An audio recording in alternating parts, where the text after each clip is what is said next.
Bismillah, Assalamualaikum warahmatullahi wabarakatuh. Alhamdulillah, nahmaduhu wa nasta'inuhu wa nastaghfiruh wa na'udzu billahi min syururi anfusina wa min sayyiati a'malina. May yahdihillahu fala mudhillalah wa may yudlil fala hadiyalah. Asyhadu an la ilaha illallah wahdahu la syarika lah wa asyhadu anna Muhammadan 'abduhu wa rasuluhu la nabiyya ba'dah. Allahumma shalli wa sallim wa barik ala nabiyyina Muhammadin wa ala alihi wa sahbihi ajma'in. Allahumma inna nas'aluka ilman nafi'an wa rizqan thayyiban wa amalan mutaqabbalan. Allahumma ya muqallibal qulub tsabbit qulubana ala dinik. Allahumma ya musarrifal qulub sarrif qulubana ala ta'atik.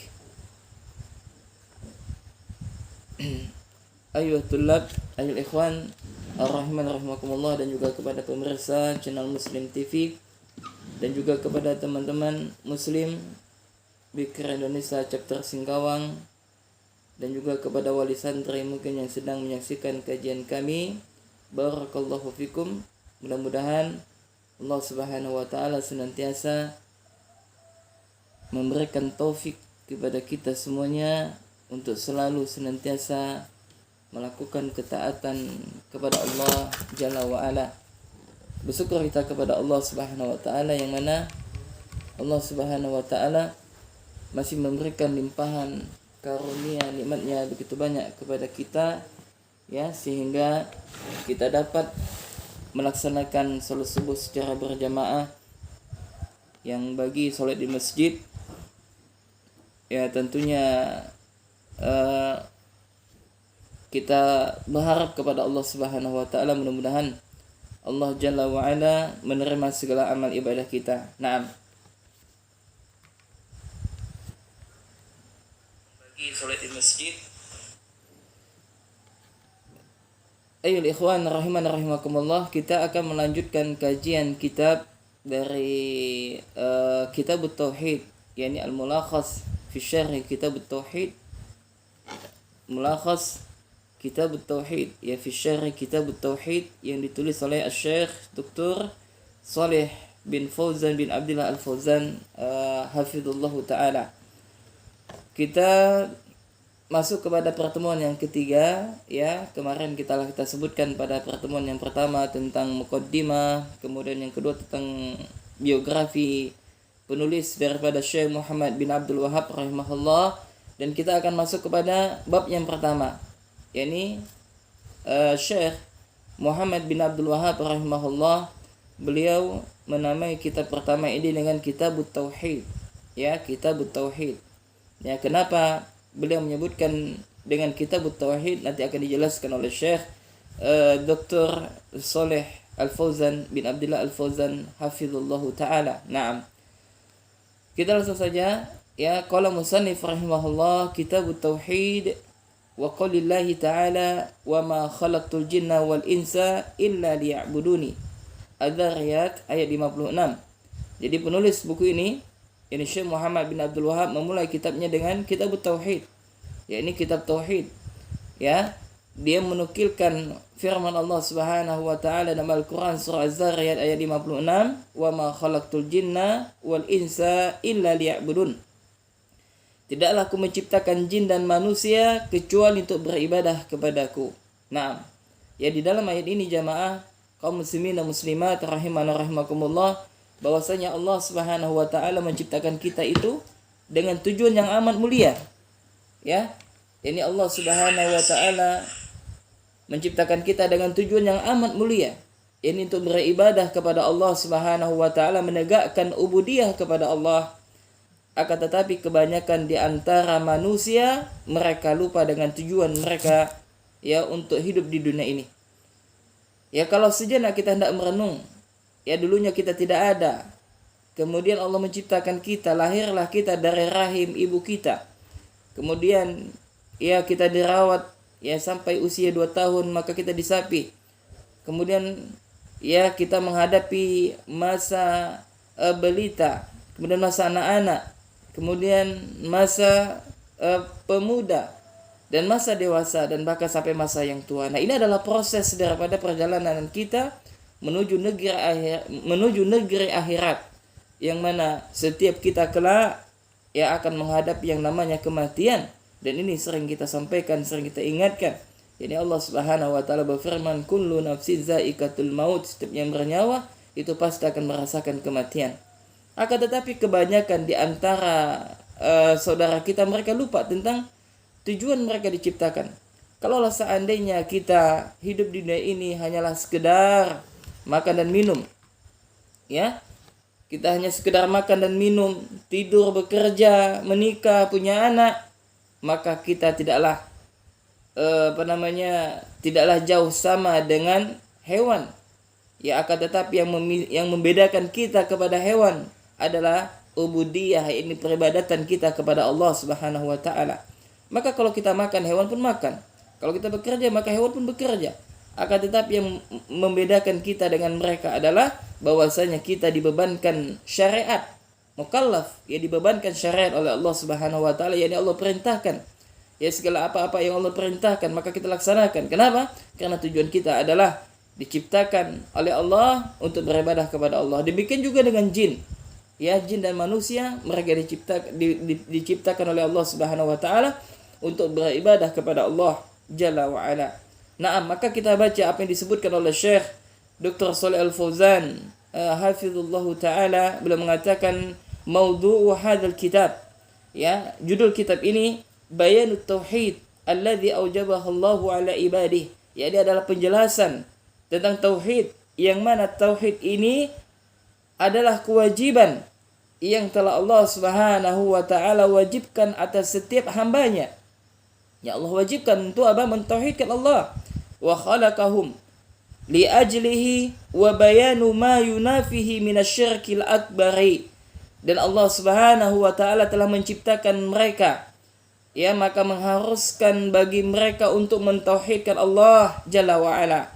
Dan penjelasan apa-apa yang menafikan daripada syirik besar, au yunafi kamalahul wajiba, ya, dan juga menafikan apa-apa yang telah Allah Subhanahu wa taala, ya, mewajibkan bagi setiap hambanya untuk menjauhi perbuatan syirik, awil mustahibba minasyirki al-asghari wal bid'i, atau yakni Allah Subhanahu wa taala menjelaskan kepada kita, ya, untuk yang menjauhi segala bentuk perbuatan syirik, baik itu yang besar maupun yang kecil, dan juga perbuatan yang diada-adakan, ya, perbuatan yang diada-adakan, yakni amalan bid'ah.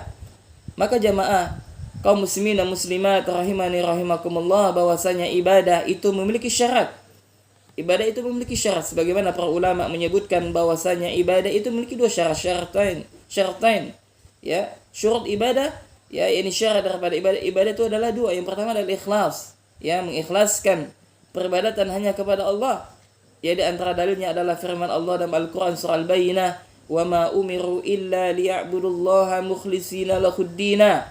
Ya, dan tidaklah kami memerintahkan mereka, kata Allah, kecuali untuk memurnikan peribadatan hanya kepada Allah Subhanahu wa taala. Ya, yakni ikhlas, mengikhlaskan semata-mata ibadah itu hanya kepada Allah Subhanahu wa ta'ala. Ya, dan juga dari hadis, jadi Nabi sallallahu alaihi wasallam, innamal a'malu binniyat. Ya, dalam hadis yang lain Nabi mengatakan, man amila amalan laisa alaihi amruna fahuwa radun. Ya, atau dalam hadis yang tentang niat itu sangat jelas sekali, innamal a'malu binniyat wa innama likulli imrin ma nawa. Ya, ini sungguhnya setiap amal itu tergantung kepada niatnya, dan setiap orang itu akan dibalas dengan apa yang dia niatkan. Ya, maka kelanjutan daripada hadis tersebut, wa man kanat hijratuhu ilallahi wa rasulih fa hijratuhu ilallahi wa rasulih. Maka barang siapa yang hijrahnya karena Allah dan Rasulnya, maka hijrahnya kepada Allah dan Rasulnya. Ya, dan barang siapa yang hijrahnya selain daripada Allah dan Rasulnya, ya, semisal, ya, dia hendak mendapatkan daripada keduniaan atau hendak menikahi wanita, maka hijrahnya kepada apa yang dia niatkan. Nah, ini pentingnya tentang masalah niat. Ya, maka pentingnya kita untuk masalah niat. Maka hendaklah kita selalu senantiasa memperbarui niat kita. Ya, maka jamaah kaum muslimin dan muslimat, ya, rahiman rahimakumullah, maka niat itu sangat besar dalam pengaruh dalam pengaruh kehidupan kita. Al-Imam An-Nawawi rahimahullah menjelaskan ya bahwasanya niat itu, fungsi daripada niat itu banyak sekali. Ya, yang pertama adalah fungsi niat itu adalah untuk membedakan mana ibadah yang wajib dan mana ibadah yang sunnah. Ya, maka ketika kita hendak sholat, maka hendaklah kita berniat dalam hati kita kalau kita itu hendak melaksanakan sholat wajib. Ya, dan juga mana sholat sunnah dan mana puasa yang wajib dan puasa yang sunnah. Seperti puasa Ramadan, maka wajib kita berniat di malam harinya. Karena barang siapa yang tidak niat di malam harinya, maka tidak ada puasa baginya. Sebagaimana Nabi sallallahu alaihi wasallam sampaikan atau sabdakan. Ya, kemudian yang kedua, bahwasanya niat ya adalah untuk membedakan ibadah dan tidak. Ya, yang pertama tadi ibadah dan tidak. Ya, yang pertama tadi adalah untuk membedakan antara ibadah wajib dan ibadah sunnah. Kemudian yang kedua adalah untuk membedakan antara ibadah dengan kebiasaan kita. Ya, contoh misalkan ketika seseorang junub misalkan, maka ketika dia junub, ya maka dia harus berniat untuk apa? Menghilangkan hadas besar. Ya, ketika dia mandi janabah.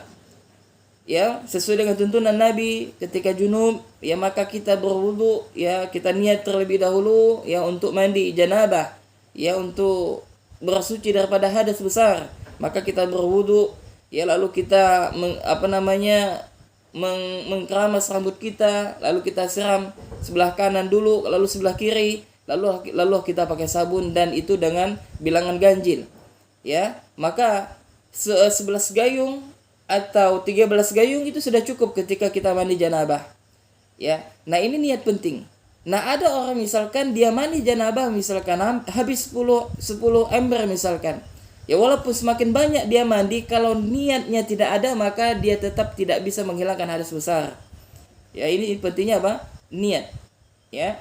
Nah, ketika seseorang dia tidur niatnya untuk ibadah kepada Allah, untuk bisa bangun salat malam atau untuk bisa bangun salat subuh, maka subhanallah, selama dia tidur dan mendapatkan pahala. Demikian juga seorang Anda wahai para suami, ketika Anda bekerja, ya niat Anda adalah untuk ibadah, untuk memberikan nafkah anak istri Anda, maka setiap peluh yang Anda keluarkan, ya setiap langkah kaki yang Anda berjalan dengannya, setiap putaran roda yang Anda berjalan di atas kendaraan Anda, maka sebanyak itu pula pahala yang Allah Subhanahu wa taala siapkan bagi Anda. Demikian juga bagi Anda wahai para istri, ya setiap kelelahan yang Anda rasakan ya ketika Anda melayani suami Anda, ketika Anda memasak dan sebagainya, ya ketika hawa panas daripada masakan Anda, ya ketika niat Anda itu adalah untuk ibadah, untuk menyenangkan suami, berbakti kepada suami, membahagiakan suami dan anak-anak, maka Anda akan mendapatkan pahala. Ya, sebab ini pentingnya niat. Ya. Maka dengan niat ini sangatlah penting. Ya. Oleh karena itu maka kita niatkan ibadah, niat kita ini untuk ibadah kepada Allah Subhanahu wa taala, untuk menegakkan ubudiyah kepada Allah. Kemudian kata Syekh hafizahullah taala, wa makna kitabu, makna daripada kitab, masdaru kataba bimakna jama'a. Nah, kitab itu masdarnya adalah masdarnya apa namanya? Kitab itu adalah masdar. Fi'ilnya adalah kataba. Ya. Yakni maknanya adalah jama'a, yakni mengumpulkan. Yang mengumpulkan. Wal kitabu bil qalami jam'ul hurufi wal kalimat. Ya, yang namanya kitab itu terkumpul daripada apa? Kolam. Ya, dengan kolam. Ya, kemudian dikumpuli dengan kolam yang mana terdiri daripada huruf dan kalimat. Nah, ini adalah Syekh menjelaskan makna daripada kitab, yang belum menjelaskan. Kemudian at-tauhid, ya masdaru wahadahu. Ya. Jadi tauhid itu adalah masdar, fi'ilnya adalah wahada, yuwahidu tauhidan. Yakni ai ja'alahu wahidan, yakni menjadikan menjadikan segala sesuatu itu menjadi satu. Wal muradu bihi huna, ya, adapun yang maksud dengan pada tauhid maksudnya adalah di sini kata Syekh ifradullahi bil ibadati. Ya, ini apa? Mengesahkan Allah Subhanahu wa taala dalam hal ibadah. Ya, jadi tauhid ini adalah mengesahkan Allah dalam hal apa? Ibadah. Maka kalau kita ditanya ma huwa tauhid? Apa itu tauhid? Maka kita jawab at-tauhid huwa ifradullahi bil ibadah. Yakni mengesahkan Allah Subhanahu wa taala dalam hal ibadah. Nah, Ya, jemaah kaum muslimin dan muslimat rahimana rahimakumullah, kebanyakan di antara saudara kita ya mereka tidak faham tentang masalah tauhid. Ya, mereka tidak faham tentang masalah syirik. Ya, dan bahkan mereka itu salah dalam menafsirkan arti daripada syirik. Ya, mereka mengatakan bahwasanya syirik itu adalah iri dengki ya. Maka terkadang kita mendengarkan apa yang disampaikan oleh saudara kita, ente jangan syirik ya, kamu jangan syirik ya. Maksudnya adalah jangan dengki. Ya, subhanallah, ini adalah kekeliruan. Ya. Dan kebanyakan di antara saudara kita yang mereka tahu itu adalah bahwasanya tauhid itu adalah hanya beribadah kepada Allah. Adapun bertawasul kepada selain Allah itu ada dibolehkan bagi mereka. Padahal justru tawasul ya itu para ulama menyebutkan ada dua. Yakni tawasul yang disyariatkan, yakni tawasul dengan amal soleh, maka itu boleh.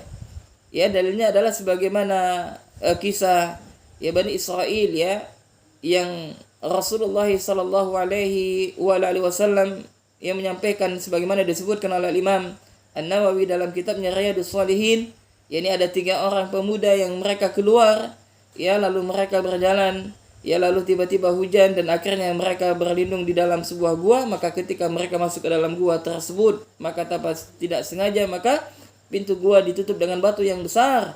Maka salah satu di antara mereka mengatakan, wahai saudaraku, kalau seandainya kita tidak keluar dari sini maka kita akan mati. Maka hendaklah di antara kalian bertawasul dengan amal soleh kalian. Mudah-mudahan dengan itu Allah Subhanahu wa taala memberikan pertolongan kepada kita. Maka ketiga orang tersebut mereka bertawasul kepada Allah Subhanahu wa taala dengan apa? Dengan amal ibadah mereka. Nah, ini boleh. Ya, bertawasul dengan amal ibadah itu boleh. Nah, yang tidak boleh adalah kita bertawasul kepada mayit yang telah mati, dan nanti akan disebutkan pada bab yang khusus. Nah, kapan kita akan mengetahui hal tersebut? Ya, ketika kita mempelajari tentang masalah tauhid. Ya, karena jamaah ketika kita membicara tentang masalah tauhid, maka kita juga akan membicarakan tentang masalah apa? Asyirik. Ya, nah, maka penting sekali bagi kita untuk selalu senantiasa mengulang dan mengulang, terus diulang mempelajari tentang tauhid. Nah, kemudian kata Syekh hafizallahu ta'ala wa khalaqtu, yakni aku telah menciptakan.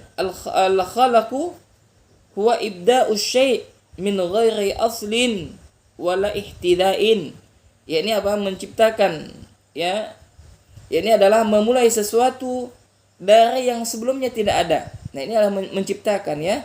Jadi menciptakan itu adalah ya, yakni memulai sesuatu yang sebelumnya tidak ada, menjadikan sesuatu yang tidak ada menjadi ada. Ini adalah menciptakan. Maka subhanallah jamaah, ketika kita hendak merenungkan sejenak ya, mungkin sekitar kalau misalkan saya ya, mungkin sekitar 35 tahun yang lalu saya tidak ada di dunia ini, gak tahu kemana ya. Maka kita merenung, maka dulunya kita tidak ada lalu sekarang menjadi ada. Nah, inilah Allah yang menciptakan kita. Ya, Allah yang menciptakan kita. Dialah Allah Sang Khalik yang menciptakan sesuatu yang tidak ada menjadi ada. Maka jamaah lebih mudah nanti bagi Allah apa? Menghidupkan orang yang telah mati. Kenapa? Karena yang menghidupkan yaitu lebih mudah daripada apa? Menciptakan. Karena menciptakan itu adalah menciptakan sesuatu yang tidak ada menjadi ada, sedangkan menghidupkan sebelumnya ada, mati lalu dihidupkan, maka mudah bagi Allah Subhanahu wa taala. Ya, ini subhanallah. Ini adalah tentang tauhid rububiyah. Ini mengesahkan Allah Subhanahu wa taala dalam peribadatan kepada Allah. Ya, dalam peribadatan kepada Allah Subhanahu wa taala. Ya, maka kita merenungkan sejenak ya atas ciptaan Allah Subhanahu wa taala merupakan ya pengenalan kita kepada Allah Subhanahu wa taala. Nah, kemarin ada pertanyaan yang diberikan kepada kami ya dari saudari kami, bahwasanya di antara pertanyaan itu, Ustaz, bagaimana kita mengenal Allah Subhanahu wa taala? Maka mudah.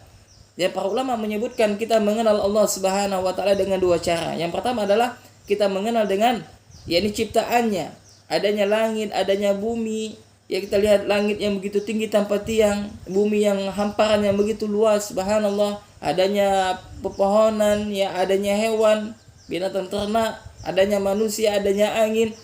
Ya, subhanallah, ini adalah ayat-ayat kauniyah yang disebut oleh para ulama adalah ayat kauniyah yang berkaitan dengan makhluk Allah Subhanahu wa taala. Maka kita mengenal Allah dengan hal demikian. Ya, maka ada sebuah kisah yang yang terjadi kepada Imam Abu Hanifah rahimahullah. Yani Imam Abu Hanifah berdebat dengan orang ateis, ya, yang mereka tidak meyakini tentang adanya Tuhan, maka mereka berdebat ya dengan Imam Abu Hanifah. Maka Abu Hanifah ingin berdebat kepada mereka dengan satu syarat. Ini apa? Debatnya di tepi pantai. Maka berangkatlah mereka. Maka orang ateis itu mengatakan, "Wahai Imam, sesungguhnya kami tidak percaya tentang adanya Tuhan. Ya, karena adanya alam semesta ini," kata mereka, adalah ya adanya langsung ada. Demikian. Jadi tidak ada proses. Ya, maka Imam Abu Hanifah rahimahullah dia terdiam saja, dan maka ketika itu dia melihat sebuah kapal. Ya, maka dia menunjuk, "Wahai kaum ateis, ya lihatlah di sana. Sungguh kapal itu berjalan dengan kesendiriannya." Maka orang ateis itu mengatakan, "Sungguh Imam, ya engkau adalah ya orang yang tidak orang yang tidak menggunakan akal. Ya, orang atau kasarnya itu adalah orang yang bodoh. Ya, mana mungkin kapal itu berjalan dengan sendiriannya? Sudah tentu kapal itu memiliki nahkoda." Maka Imam Abu Hanifah rahimahullah ya lantas belum menjawab.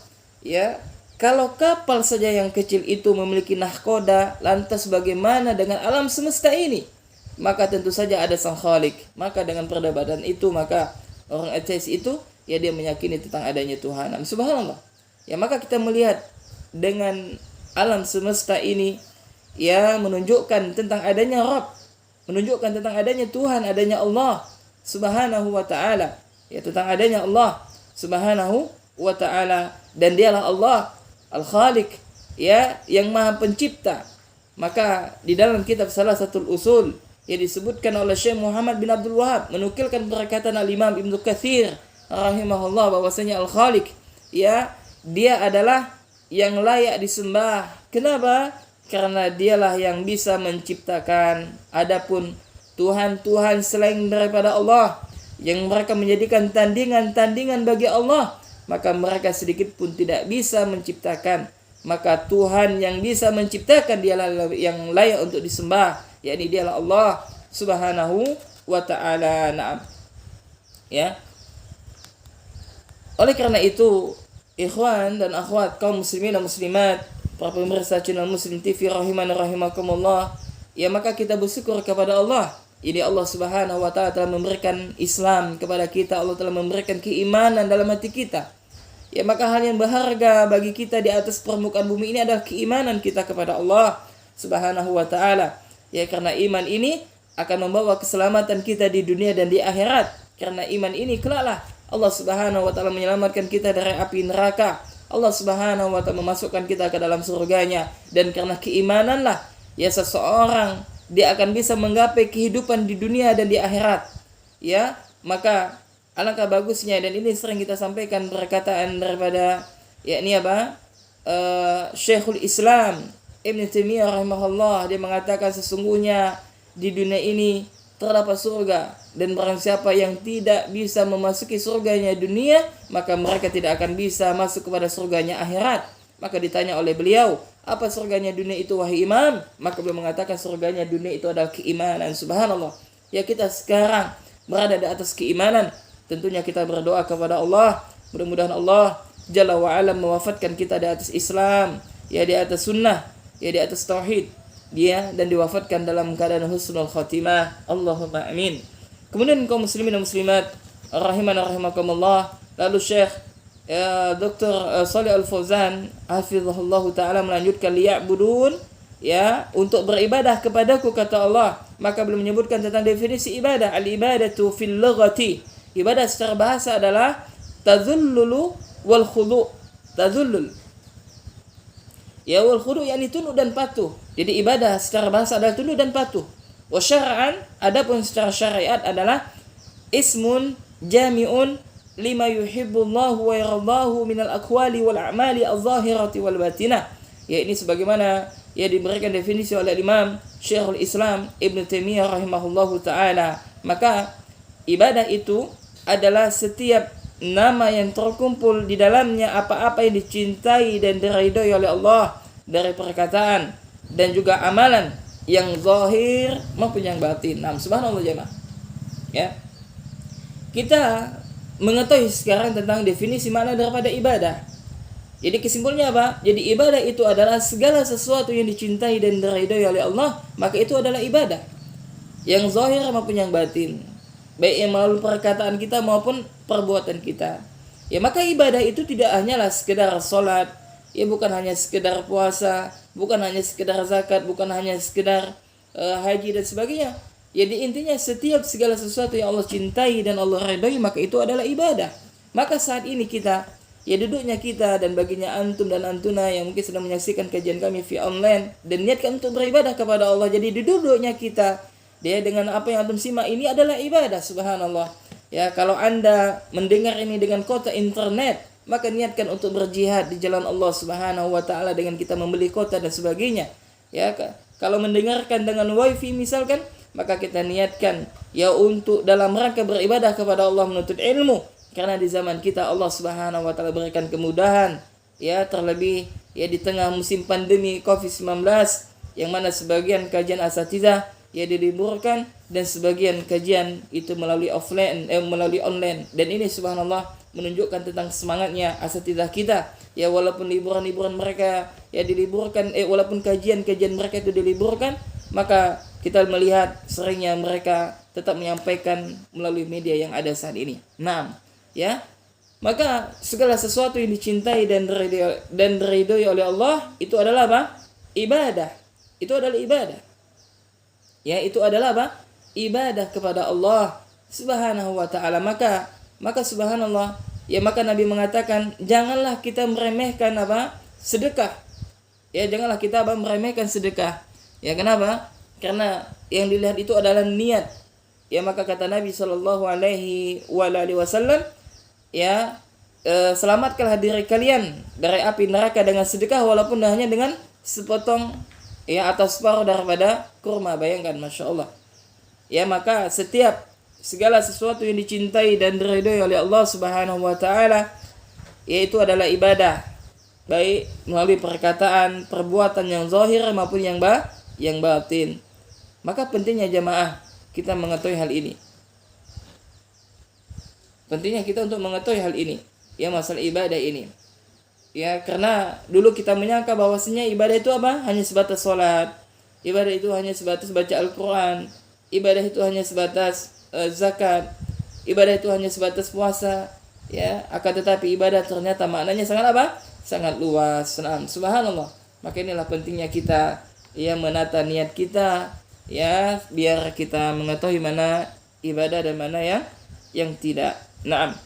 Kemudian kata Syekh hafizahullah taala, wal makna al-ijmali li ayati, ya makna secara keseluruhan, yakni ayat ini adalah, maksudnya apa makna daripada ayat ini? Ayat apa yang kita bacakan tadi, ayat 56 daripada surat apa?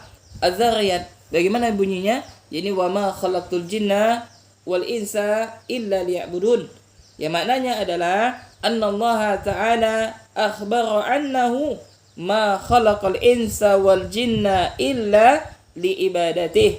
Ya maknanya adalah sesungguhnya Allah Subhanahu wa taala mengabarkan sesungguhnya dialah Allah telah menciptakan manusia dan jin untuk beribadah kepada Allah Subhanahu wa taala. Fahiya bayanun lil hikmati, ya, dan ini adalah dan di dalam apa, dan Allah Subhanahu wa taala menjelaskan yakni apa hikmah daripada apa diciptakannya mereka. Ya, diciptakannya mereka. Naam.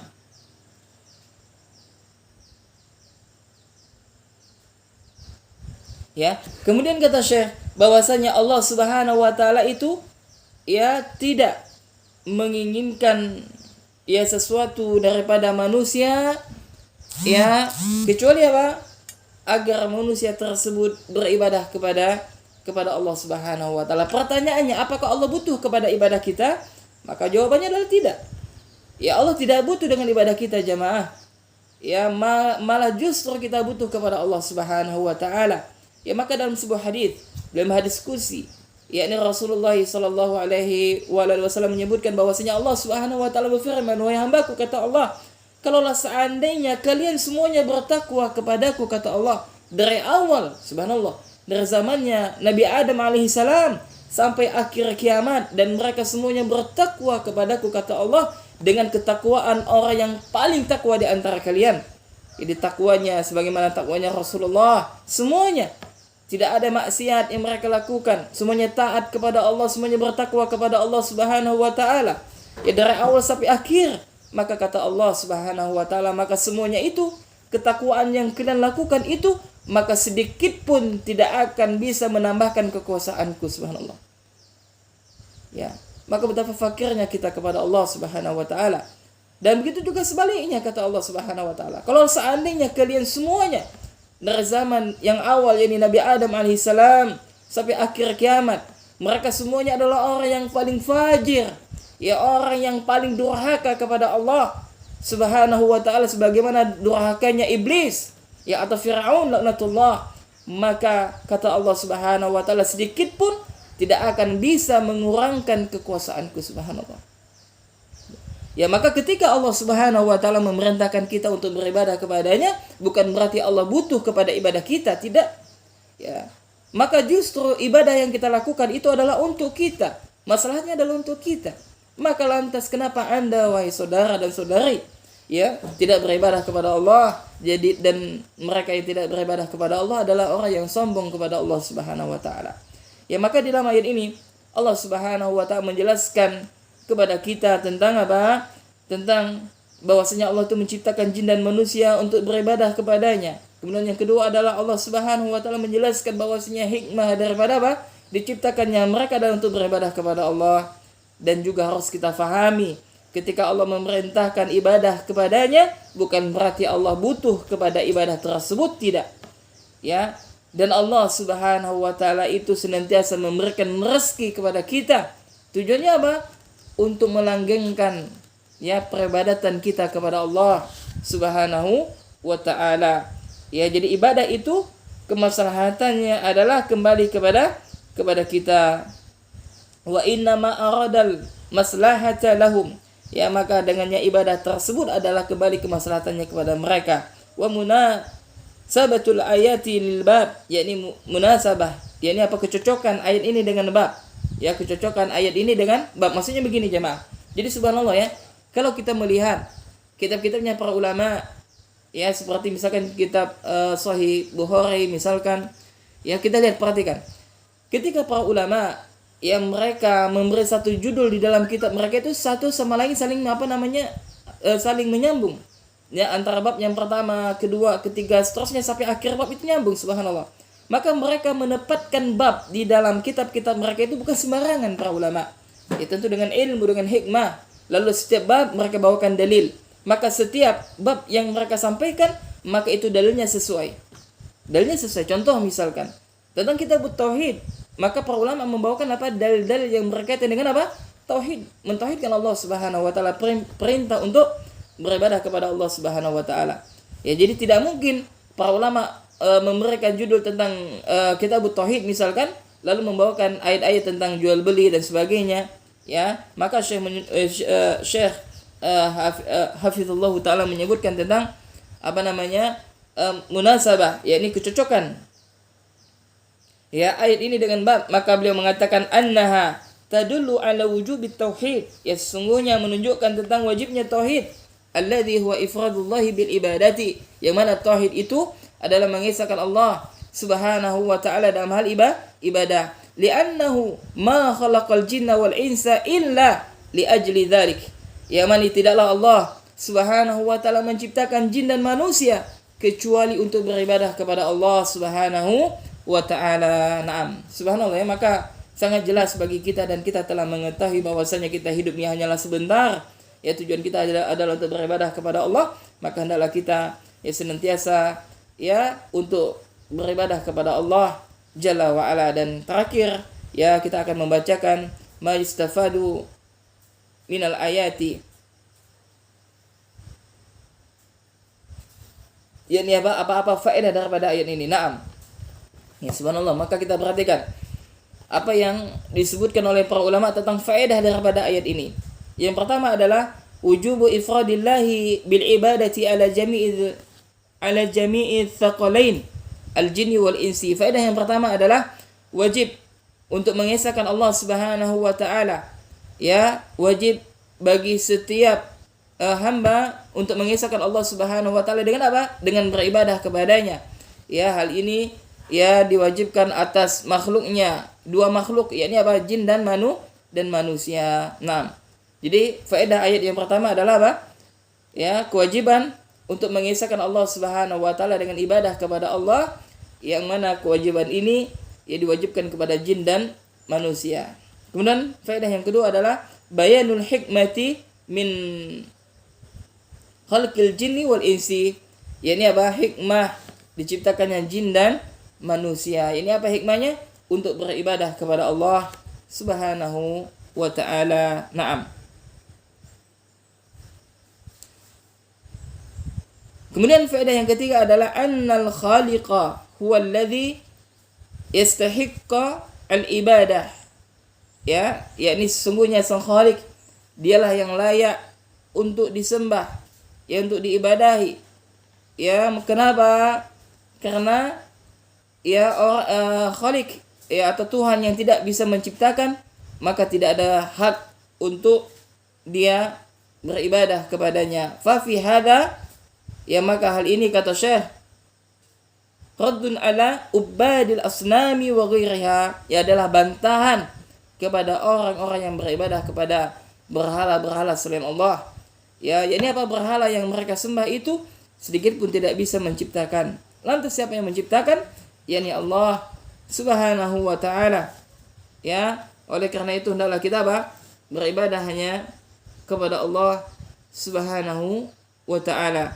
Bayanu, kemudian faedah yang keempat adalah bayanu ghinallahi subhanahu wa ta'ala an khalqihi wa hajatihi wa hajatil khalqi ilaih.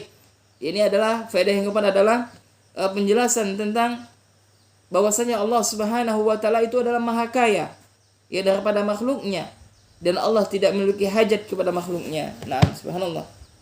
Ya, Allah ini adalah ghani, Allah maha kaya. Allah tidak berhajat kepada makhluknya. Li'annahu huwal khaliq. Ya, dan sungguhnya dialah khaliq, dialah khaliq, yakni yang maha menciptakan, wa makhlukun, dan mereka adalah makhluk, yakni makhluk Allah Subhanahu wa taala. Kemudian faedah yang kelima adalah isbatul hikmati fi af'alillahi subhanahu. Yakni yang kelima adalah tentang penetapan hikmah tentang perbuatan Allah Subhanahu wa taala, dan harus kita ketahui jamaah rahimana rahimakumullah, yakni setiap perbuatan Allah itu terdapat hikmah. Ya, maka setiap kejadian yang menimpa kita maka itu terdapat hikmahnya. Baik kita mengetahui sekarang ya maupun nanti akan kita ketahui. Nah, subhanallah. Demikianlah ya yang dapat kami sampaikan ya pada pertemuan kajian kita yang ketiga ini. Mudah-mudahan yang sedikit ini bermanfaat ya, dan mudah-mudahan dengan sedikit ini ya menambah pengetahuan kita dan tentunya kita amalkan. Ya, karena tujuan kita daripada menuntut ilmu itu adalah mengamalkan ilmu yang telah kita ketahui. Maka jamaah rahimana rahimakumullah, kesimpulan yang dapat kita ambil adalah yang pertama bahwasanya ya kewajiban bagi setiap hamba itu adalah untuk beribadah kepada Allah. Tujuan Allah menciptakan manusia itu adalah untuk beribadah kepada Allah. Kemudian kesimpulan yang kedua adalah bahwasanya